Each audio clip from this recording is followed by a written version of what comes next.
Good morning all of you. आज की online कक्षा में एक बार फिर से आप सभी का स्वागत है। आज यहाँ मैं लाया हूँ कक्षा 11 के विषय वही खाता तथा लेखा शास्त्र यानी अकाउंटेंसी के अंतर्गत नेक्स्ट चैप्टर तलपट ट्रायल बैलेंस। ट्रायल बैलेंस क्या है? नाम से स्पष्ट है। बैलेंस का मतलब जहाँ दो चीज़ें इक्वल हों, बराबर हों, वहाँ बैलेंस की बात आती है। यहाँ ट्रायल बैलेंस का क्या मतलब है? अभी हमने 3 टॉपिक पिछले हमने पढ़े हैं। पहला पढ़ा था प्रारंभिक लेखे की महत्वपूर्ण पुस्तक के अंतर्गत जर्नल से हमने नेक्स्ट टॉपिक पे आए थे खाता बही, और खाता बही के बाद जो नेक्स्ट टॉपिक आता है वो आता है तलपट। जर्नल में हमने जो डेली के ट्रांजैक्शंस थे, जो रोज़ के लेन देन थे, उनकी एंट्री की थी। जो डेली के ट्रांजैक्शन क्रम वाइज तिथि वाइज होते थे और विभिन्न तरह प्रकृति के होते थे, वो व्यक्तिगत भी होते थे, वास्तविक भी होते थे, अवास्तविक भी होते थे, उन सभी का लेखा हमने जर्नल में क्रम वाइज करते रहे। उसमें ये कोई मतलब नहीं होता था कि ये व्यक्तिगत है, वास्तविक, या उसकी जर्नल एंट्री जैसे बनती थी वो बनाई। जर्नल एंट्रीज के बाद हम नेक्स्ट टॉपिक इसी से रिलेटेड जो आगे बढ़ता है वो थी खाता बही। क्योंकि जर्नल में विभिन्न खातों के नाम कई बार आते हैं, लेकिन जर्नल एंट्री तो एक हिसाब मतलब उसका लेन देन करने से है, लेकिन व्यापार के अंतर्गत सबसे महत्वपूर्ण है कि किसी व्यक्ति पर कितना ड्यूज़ है, या किसी व्यक्ति से कितना लेना है, या किसी व्यक्ति को हम कितना दें। तो यानी पर्टिकुलर किसी एक खाते का हिसाब कैसे लगाया जाए। तो जर्नल में जितने खाते आए थे उन सब का एक अलग बुक उठाते थे जिसे लेजर बोलते थे, खाता बही। उस खाता बही में पर्टिकुलर एक खाते का हिसाब एक ही पेज पर रखना। अगर यहाँ कैश कई बार आया है तो एक तारीख में, फिर 20 में, फिर 25 में, फिर अगले महीने में, तो उसमें अलग अलग नहीं, उन सबको उठाकर एक जगह लिखा जाता था, तो वो खाता बही यूज़ होती थी। खाता बही में उसका प्रयोग किया जाता था। खाता बही का प्रयोग किया जाता था। राम है, राम के नाम मान लो कई बार इसमें आया है, तो उसका प्रयोग एक ही जगह का जहाँ जिस खाते में लिखते थे, हिसाब बनाते थे, वो खाता बही के अंतर्गत आता था। तो खाता बही के अंतर्गत हमने शेष निकाले थे, हमने बैलेंस निकाले थे, जो 2 प्रकार के थे खाता बही के अंतर्गत। इधर आया होगा टू बैलेंस CD और इधर आया होगा बाई बैलेंस CD। मान लीजिए 2 प्रकार के खातों में बैलेंस तो 2 ही होते हैं, या तो ये बैलेंस होगा टू बैलेंस CD या होगा पाई बैलेंस CD, यानी कि या तो क्रेडिट बैलेंस होगा या डेबिट बैलेंस होगा। अब बैलेंस तो हमने निकाल लिए, लेकिन इन बैलेंसों का यूज़ क्या करें? तो तलपट इसके बाद आता है। इन बैलेंसों का यूज़ करने के लिए हम तलपट का प्रयोग करते हैं। ये वाला बैलेंस क्रेडिट बैलेंस है, और ये वाला बैलेंस क्योंकि 2 लिखा है तो क्रेडिट है, और बाई लिखा है तो डेबिट है। तो जब खाता बही में विभिन्न खाते खोले जाते हैं, विभिन्न खातों को अलग अलग हिसाब लगाकर उनका अलग अलग टू बैलेंस CD या किसी खाते में बाई बैलेंस CD आता है, तो उन बैलेंसों को एक अलग सूची में लिखते हैं। उन बैलेंस को डेबिट बैलेंस अलग, क्रेडिट बैलेंस अलग, जब उनको अलग सूची में लिखते हैं, जो सूची बन के तैयार होती है वो तलपट कहलाती है। यानी तलपट खाता बही में बनाए गए विभिन्न खातों के जो बैलेंस हैं, चाहे वो ऋणी शेष हों या धनी शेष हों, उन धनी शेषों की एक सूची है, ऋणी धनी शेषों की एक सूची है। ठीक है। मान लीजिए हम तलपट बना रहे हैं। यहाँ पर तलपट की इस तरह लाइन खींची है। तलपट की लाइन 2 तरीके से खींची जा सकती हैं, मैं ऐसे बता रहा हूँ आपको। अभी ये लाइन में ढंग से नहीं, ये डेबिट है, ये क्रेडिट है। तो ये क्रेडिट बैलेंस है तो क्रेडिट में लिख देते थे इसको, और ये डेबिट बैलेंस है तो इसको डेबिट में लिख देते थे।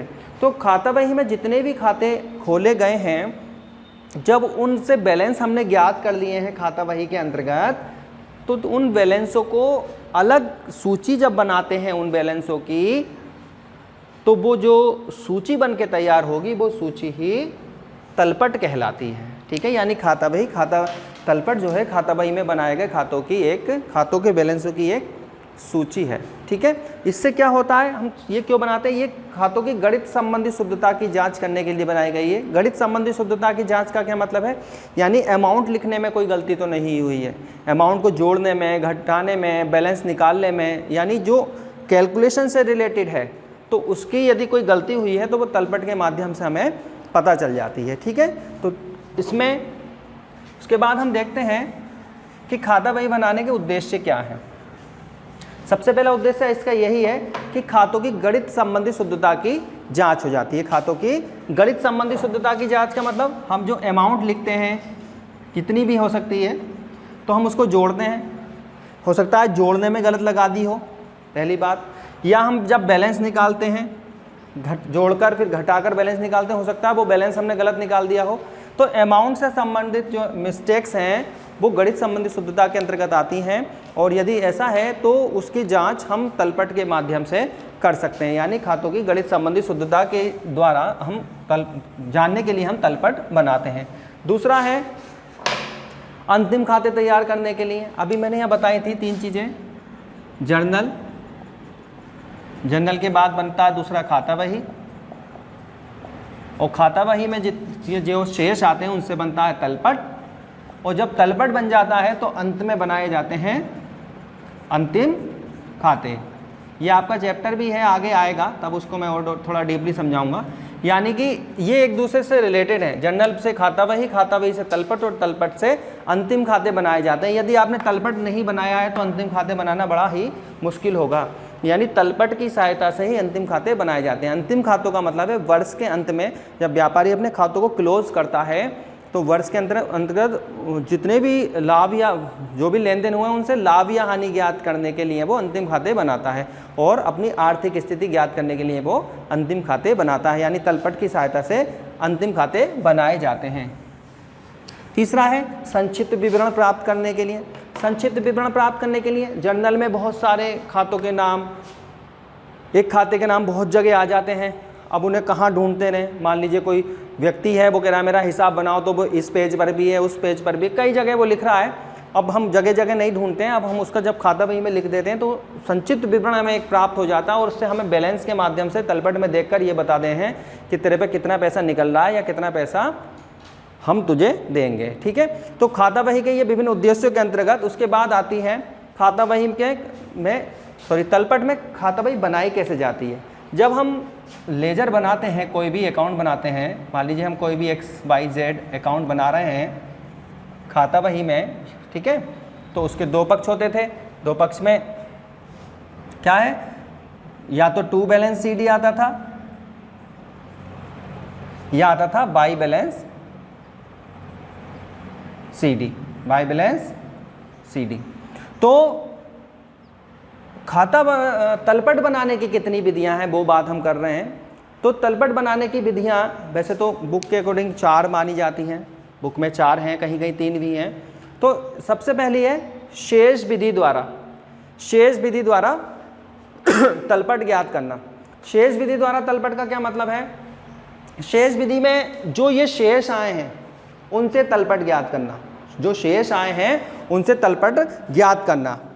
तलपट के बनाना यानी कि जो मोस्टली जो इम्पोर्टेंट टॉपिक है वो शेषों के माध्यम से ही तलपट बनाना है, क्योंकि कितना लेना है, क्या हिसाब है, वो सब शेषों के माध्यम, कितनी वैल्यू थी उसकी उससे मतलब नहीं है, आज कितनी वैल्यू है उससे मतलब है, वो शेषों के माध्यम से ज्ञात होता है। यानी पहली विधि थी तलपट शेष विधि द्वारा बनाना।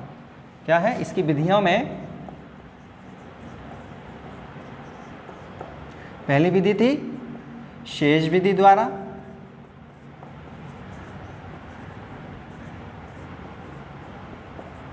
यानी कि केवल बैलेंस CD और बैलेंस BD का यूज करके। दूसरी है योग विधि द्वारा। योग विधि द्वारा, योग विधि द्वारा में बैलेंस से कोई मतलब नहीं होता था, डेबिट का टोटल कितना आया क्योंकि ये डेबिट पक्ष होता था, और क्रेडिट का टोटल कितना आया ये क्रेडिट पक्ष था। तो जितना इनका टोटल आया था वो योग विधि में डेबिट का टोटल डेबिट में और क्रेडिट का टोटल क्रेडिट में लिख दिया जाता था। तीसरी है इन दोनों को जोड़कर योग एवं शेष विधि द्वारा। इसमें तलपट के 4 कॉलम बनाए जाते थे, 2 योग के लिए, यानी कि अगर हम ये तलपट और ये तलपट दोनों जोड़ दें तो वो योग एवं शेष विधि द्वारा तलपट कहलाता है। उसमें योगों का अलग होता है एक ही खाते का कि इसका टोटल कितना था, डेबिट का कितना, क्रेडिट कितना, और बैलेंस कितना है, डेबिट कितना है या क्रेडिट कितना है। ठीक है, तो ये योग या शेष विधि द्वारा है। चौथी विधि है समान योग वाले खातों को छोड़कर, समान योग वाले खातों को छोड़कर। मान लीजिए किसी से हमने 500 रुपये का माल खरीदा और 500 रुपये ही उसके चुकता कर दिए हमने बाद में, तो अब तो उससे कुछ लेना नहीं देना, ठीक है। तो ये क्या है, ये समान योग है, तो इसका तलपट में लिखने से कोई फ़ायदा नहीं है, इसलिए इस योग विधि द्वारा तलपट बनाया जाता है, योग मतलब समान योग वाले खातों को छोड़कर, ठीक है। अब तलपट जो है मैंने बताया था गणित संबंधी शुद्धता की जांच करने के लिए ज्ञात मतलब बनाया जाता है। तो ऐसी कौन सी अशुद्धियां हैं, ऐसी कौन सी अशुद्धियां हैं जो तलपट द्वारा प्रकट की जा सकती हैं, जो तलपट द्वारा प्रकट की जा सकती हैं। तलपट द्वारा प्रकट की जाने वाली अशुद्धि, जाने वाली अशुद्धियां।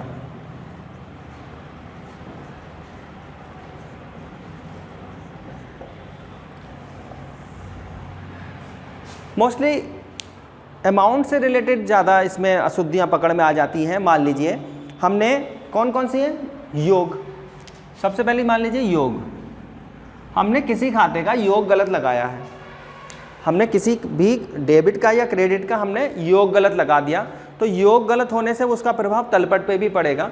और जी हमें पता चल जाएगी तलपट के, एक चीज़ मैं बताना भूल गया, तलपट में 2 कॉलम होते हैं, डेबिट और क्रेडिट। पहले इसको समझिए फिर मैं इसकी बात करूँगा, डेबिट और क्रेडिट। तो जब तलपट के दोनों पक्षों का योग समान आ जाए, बराबर, तलपट के दोनों पक्षों का योग समान आ जाए, तो ये माना जाता है कि तलपट हमारा बिल्कुल सही है और ना तो जर्नल में कोई गलती है और ना ही खाता बही में कोई गलती है। यानी कि जब स्टूडेंट्स का योग बराबर आ जाता है तलपट बनाते समय, तो वो बहुत खुश हो जाता है कि भाई मेरा सवाल मिल गया, सही हो गया। और जहाँ योग गड़बड़ आता है तो इसका मतलब है कुछ ना कुछ या तो जर्नल में गलती की है या खाता बही में गलती की है। यानी कि इसकी शुद्धता का एक ये बात है कि अगर दोनों को पक्षों का डेबिट क्रेडिट का योग बराबर आ गया तो हमारा सवाल सही है, ये माना जाता है। लेकिन कभी कभी ऐसा होता है कि इसका योग बराबर नहीं आता, तो वो अशुद्धियाँ ऐसी हैं जो तलपट द्वारा प्रकट हो जाती हैं। कौन कौन सी है, अगर आप योग बराबर नहीं आ रहा तो इसका मतलब ये आपने किसी खाते का योग गलत लगाया है, या आपने उसका शेष गलत लगाया है, ठीक है, या आप जब शेष को आगे ले गए हैं तो वो आपने पहले तो था 90 और अगले पेज पे ले गए 60, तो वो गलत हो गया। तो जो अंकों से रिलेटेड हैं वो सारी गलतियां हम तलपट के द्वारा ज्ञात कर सकते हैं। तलपट से हमें पता चल जाएगी कि हमने कहीं ना कहीं कोई गलती की है। मान लीजिए एक ही अकाउंट, एक ही खाता था, हमने 2 बार लिख दिया, 2 बार लिखने से उस खाते में एंट्री 2 बार हो गई। मान लो राम था, 1 बार डेबिट कर दिया, 1 बार वो डेबिट कर दिया, तो राम का खाता डेबिट पक्ष से ज़्यादा हो जाएगा।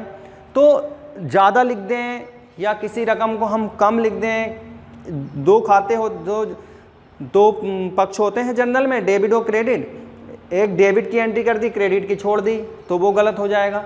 यानी कि जहां हमने रकम संबंधी मिस्टेक्स की वहां हमारा तलपट का योग नहीं आएगा। फिर हम इसको मैच करते हैं कि भैया ये क्या गलतियां हैं, तो ठीक है। तो ये इस तरह की गलतियां जो होती हैं वो तलपट के माध्यम से पता चल जाती हैं। अब ये तो टॉपिक था, सिंपल टॉपिक थे। ये एक बहुत ज़्यादा इम्पोर्टेंट टॉपिक है, तलपट द्वारा प्रकट की जाने वाली अशुद्धियां। अब है तलपट द्वारा प्रकट ना होने वाली अशुद्धियां, प्रकट ना होने वाली अशुद्धियां। ये आपका बहुत इम्पोर्टेंट है, बहुत ज़्यादा इम्पोर्टेंट, महत्वपूर्ण है ये। तो इसको मैं थोड़ा डीपली समझाऊंगा। क्वेश्चन आता है, सिद्ध करो कि तलपट खातों की शुद्धता का अंतिम प्रमाण नहीं है। जब मोस्टली स्टूडेंट्स का तलपट के दोनों पक्षों का योग बराबर आ जाता है तो हर कोई यही सोचता है कि भाई हमारा तलपट ठीक है, और फिर हम पिछले जो जर्नल है या खाता बही है उसको डीपली नहीं देखते हैं, हो गया सही। लेकिन तलपट का योग बराबर आने के बाद भी कुछ ना कुछ अशुद्धियाँ ऐसी होती हैं जिनका तलपट के योग पर प्रभाव नहीं पड़ता है। ऐसी अशुद्धियाँ जिनका तलपट के योग पर प्रभाव नहीं पड़ता है, तो तलपट उन अशुद्धियों को बता नहीं पाता है कि ये अशुद्धियाँ, यानी वो अशुद्धियाँ तलपट द्वारा प्रकट नहीं हो पाएंगी। वो अशुद्धि तो है लेकिन योग बराबर आ गया तो हमने उस ओर ध्यान नहीं दिया। तो बहुत सी ऐसी अशुद्धियाँ होती हैं जिसका तलपट के योग पर प्रभाव नहीं पड़ता, यानी कि इसलिए कहा जाता है कि तलपट खातों की शुद्धता का अंतिम प्रमाण नहीं है, उसमें कुछ ना कुछ गलती हो सकती है, जरूरी नहीं योग बराबर आ गया तो वो सही हो। ठीक है, तो इसमें सबसे पहली कौन सी अशुद्धि है? पहली अशुद्धि है छूट जाने वाली अशुद्धि। छूट जाने वाली अशुद्धियां,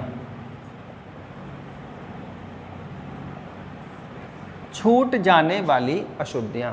मान लीजिए आप जर्नल में कोई एंट्री कर रहे हैं और जर्नल की पूरी एक एंट्री गायब कर दी आपने। एंट्री गायब करने से क्या हुआ? ना तो उतनी रकम डेबिट में चढ़ पाई और ना ही उतनी रकम क्रेडिट में चढ़ पाई।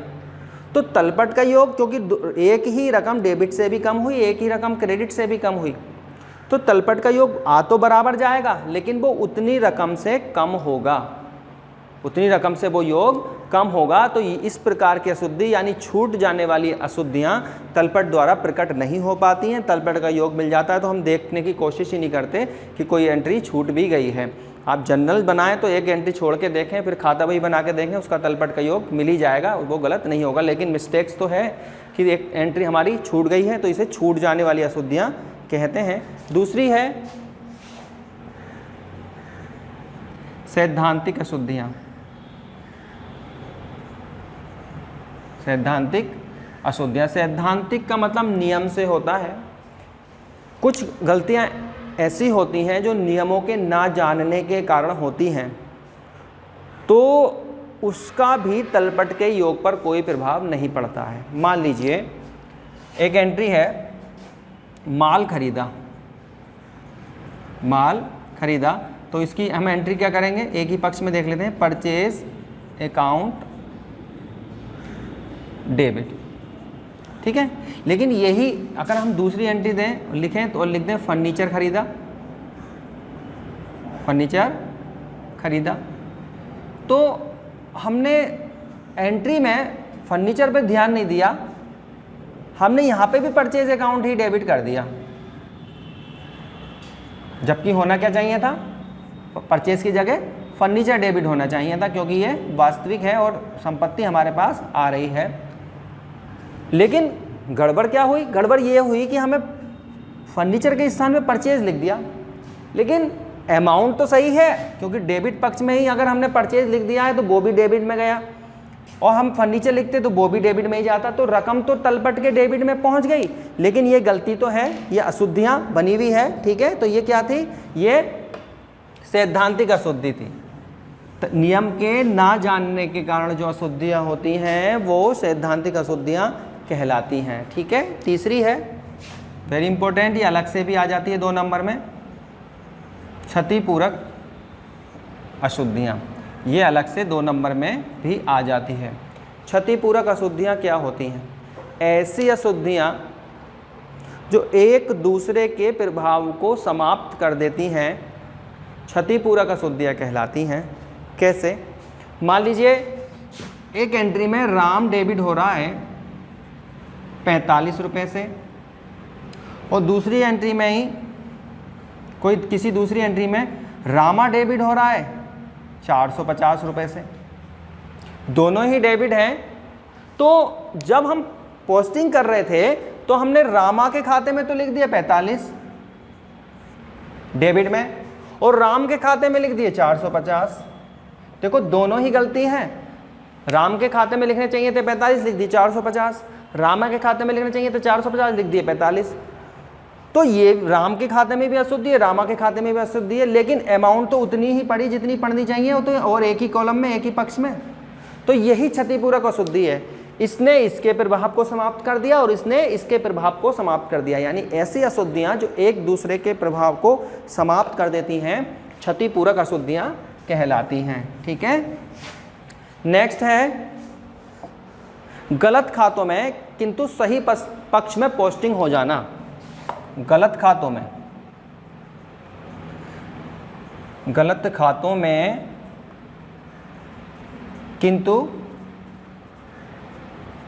सही पक्ष में पोस्टिंग। सही पक्ष का मतलब डेबिट या क्रेडिट पक्ष। लेकिन खाता गलत, मान लीजिए किसी खाते की अमाउंट उस खाते में ना लिखकर, डेबिट पक्ष के उस खाते में ना लिखकर किसी दूसरे खाते के डेबिट पक्ष में लिख दी, लेकिन वो अमाउंट तो डेबिट पक्ष में पहुंच ही गई, तलपट के डेबिट कॉलम पे तो कोई असर नहीं पड़ा, तो तलपट के दोनों पक्षों का योग बराबर आ जाएगा, क्योंकि जो रकम डेबिट में जानी चाहिए थी भले ही वो राम के खाते में ना पड़ के किसी और के खाते में पड़ गई हो, लेकिन रकम तो डेबिट में पड़ी। तो डेबिट में रकम पड़ गई सही पक्ष, गलत खाते में लेकिन सही पक्ष में, तो इसका मतलब है कि तलपट के योग पर कोई प्रभाव नहीं पड़ेगा। आगे है प्रारंभिक लेखे की अशुद्धियां। प्रारंभिक लेखे की अशुद्धियां। प्रारंभिक लेखे की अशुद्धियां जब हम जनरल बनाने बैठते हैं तो मान लो कोई रकम है वो गलत हो गई। अब वो गलत हमने जब रकम लिखी तो वो डेबिट में भी गलत लिख दी और क्रेडिट में भी गलत लिख दी जर्नल में। अब वो जर्नल में मान लीजिए 1000 रुपये थे, उस 1000 की जगह हमने एंट्री 100 रुपये से कर दी, 100 रुपये से एंट्री कर दी। अब वही 100 रुपये खाता बही में पहुंचे और खाता बही से तलपट में पहुंचे, ट्रायल बैलेंस में पहुंचे, तो 900 रुपये कम है, लेकिन तलपट का योग बराबर तो आएगा भले ही वो 900 रुपये कम हो। तो यदि प्रारंभिक लेखी की कोई गलती है और वो आगे एक्सी पहुंचती जाती है तो उसका प्रभाव भी तलपट पे नहीं पड़ता है। और आगे है नेक्स्ट एंड लास्ट, पोस्टिंग से छूट जाने वाली अशुद्धि, या इसे कहते हैं छूट जाने वाली अशुद्धि। नहीं, पोस्टिंग से छूट जाने वाली पहली है, पोस्टिंग से छूट जाने वाली अशुद्धि।